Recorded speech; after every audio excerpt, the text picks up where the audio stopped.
Le Tour de France 2017 s'ouvre en Allemagne cette année, et ce pour la 4e fois de son histoire. Pour débuter, les coureurs ont le droit à un chrono, non pas un simple prologue, mais un véritable contre-la-montre de 14 km, de quoi faire déjà quelques écarts. Un nom revient avec insistance pour endosser le premier maillot jaune. Tony Martin, le rouleur allemand, est champion du monde de la discipline à domicile.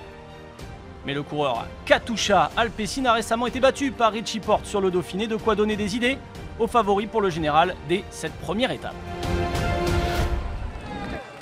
Élément important de ce premier rendez-vous, la pluie, susceptible de niveler les valeurs sur un chrono assez court.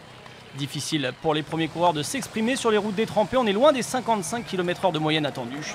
Le premier à s'illustrer, c'est le Bélarusse Vasil Kiryenka de la Sky, le champion du monde de la spécialité en 2015, en termine en 16 minutes et 11 secondes et prend les commandes. Les Sky sont décidément prêts pour ce Tour de France 2017. Geraint Thomas, un peu plus tard, vient chasser Kiryenka de sa première place sur le podium.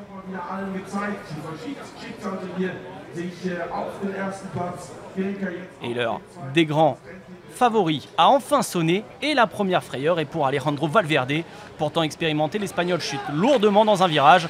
Fin des illusions pour le coureur de la Movistar, contraint d'abandonner.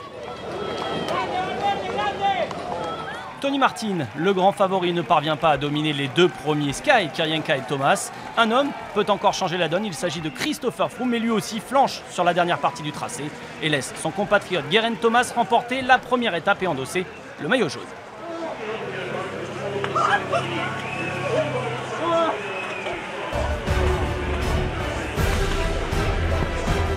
On attendait Tony Martin, Chris Froome, Richie Porte et bien d'autres favoris encore, mais au soir de cette première étape, c'est bien Geraint Thomas, le lieutenant de Froome, qui endosse le maillot jaune. Les Sky sont prêts donc pour ce Tour 2017 qui débute. Le vainqueur de Paris-Nice l'an passé est tout sauf un invité surprise. C'est juste un sentiment incroyable. Je n'envisageais pas forcément un tel résultat, j'avais juste très envie d'en découdre.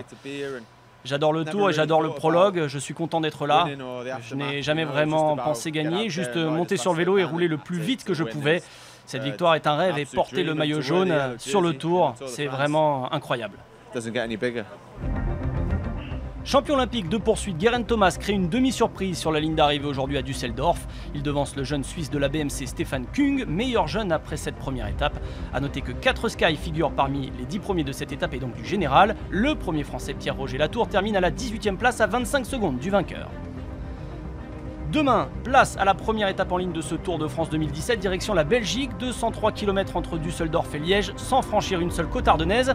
Une arrivée pour sprinter donc à Liège au bout d'une longue ligne droite de près de 3 km. Attention, explication entre équilibristes à prévoir, une hiérarchie pourrait se dégager de cette première arrivée groupée.